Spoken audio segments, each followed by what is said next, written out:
Hi guys, hope everybody's doing good. Here we are on Good Friday. I want to thank everybody that's helped this channel grow. It's actually grown quite a bit in the last few weeks. I thank you for that. If you haven't liked, comment, or subscribed to any of the videos, check them out. There's a lot of shorts that seem to trigger a lot of people. Them are for fun, don't take it serious. Today's kind of an interesting day. So we're here at the range and we have this ammunition. I'm probably butchering the name, but maybe it's a Wisconsin thing. I don't know how to pronounce it. It's Absaroka Valley Ammunition. It's 55 grain full metal jacket, and they're claiming a muzzle velocity of 3,000 feet per second. The reason I have this ammunition today, that was made in Sheridan, Wyoming, is because we actually picked up a channel sponsor. And so we're shooting off them today. I really appreciate you guys at John's. I appreciate you, John, Vince, Mike. You guys are awesome. Thank you for the ammunition. So we're gonna do some simple test and evaluation today. We have a chronograph set up. We have a 100-yard target set up. And we're gonna just do some simple chronograph readings, get some muzzle velocity, see if what they say is true. And we're gonna shoot some groups. Being a 55 grain full metal jacket, the 1 in 7 twists that are commonly available today, most of us have them. This isn't really the best weight, but our test guns today, we have 4 test guns. The first one's going to be my Stag arms. It's my 3-gun rifle. It is a 18-inch barrel, stainless steel fluted. It's a 1 in 8 twist with a 223 wild chamber. So this should make good velocity.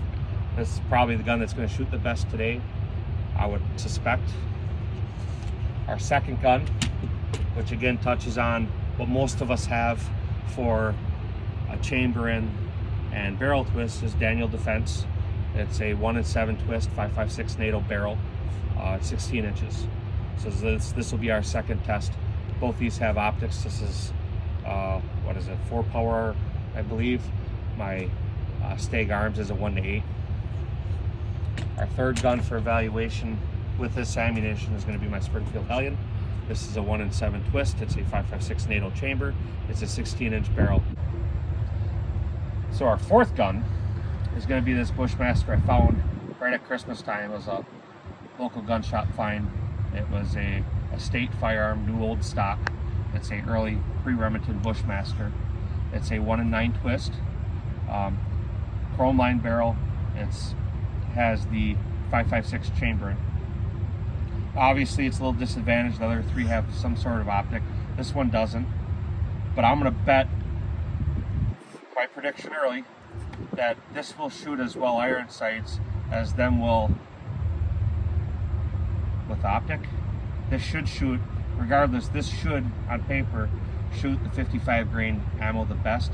In my experience, if you wanted to shoot cheap ammo, 55 grain, 223 or 5.56, 1 in 9 twist barrel was always the barrel to use. For years, this was kind of the standard, and then when M4s were adopted, everybody slowly started going to 1 in 7 twists, which shoot great.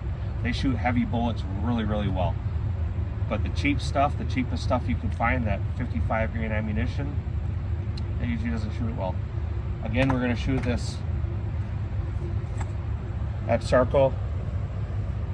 It's a sponsored ammo, so I appreciate them greatly. So let's get on to this testing. Our first up is going to be my Stag. Our camera's on the left-hand side, so we can kind of catch our brass ejection. I should have included, because of where our brass is going to eject, this does have a mid-length gas system.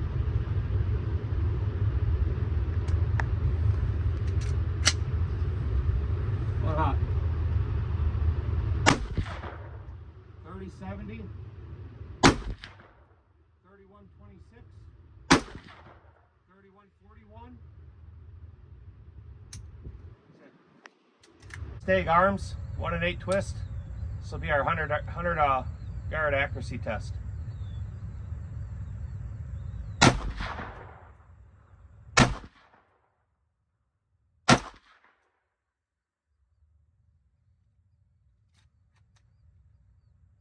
Might be worth mentioning, it didn't lock the action back. This gun does have a JP Enterprise, a silent cap, but but historically it's always locked back on empty. I'm going to have to go back to the footage and see if it locked open after our 3 shots on the chronograph. I may have missed that. We'll see how the rest go. So the stag arm, again, the velocities were 3070, 3126, 3141 feet per second, and it gave us an average velocity of 3112.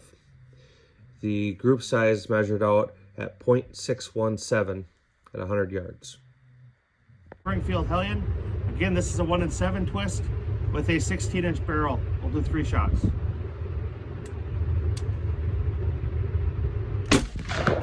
30, no read.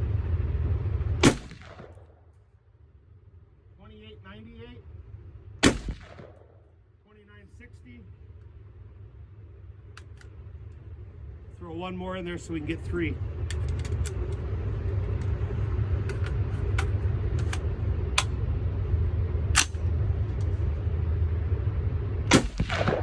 $29.95. Springfield Hellion. You'll notice this isn't a precision rifle, and it's definitely a little hard to get set up to shoot off a rest. In case y'all ever wondered or you want to shoot this gun aloft from a bench, maybe a small bipod, a rail mounted bipod would be better than this. This is what I got today. So Springfield Hellion, 16-inch barrel, 1 in 7 twist.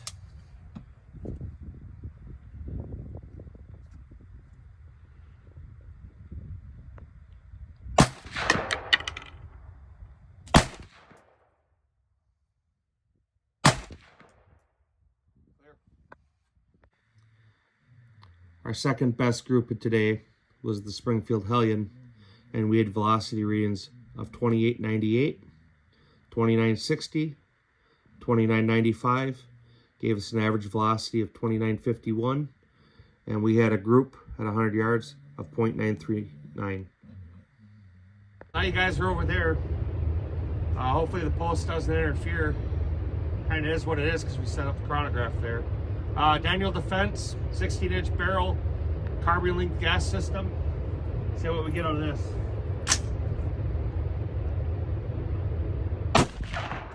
$29.78, $29.52,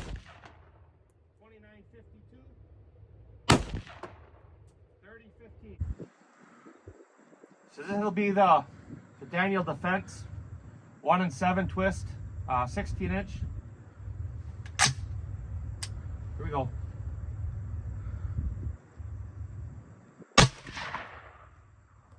It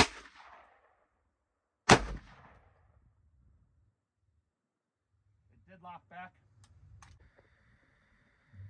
So the Daniel Defense, we had velocity readings of 2978, 2952, 3015, and it gave us an average velocity feet per second of 2981. And the group measured 1.319 at 100 yards. Next up, we got the Bushmaster 1 in 9 twist. Do you think we should tell them this is the best rifle ever made? It's the greatest AR on earth ever, of all times? You're laughing, no? All right. Here we go. 3156. 3134, 3143. Clear? All right, so last up is the Bushmaster. Here we go. Iron sights, bone stock Bushmaster, 100 yards.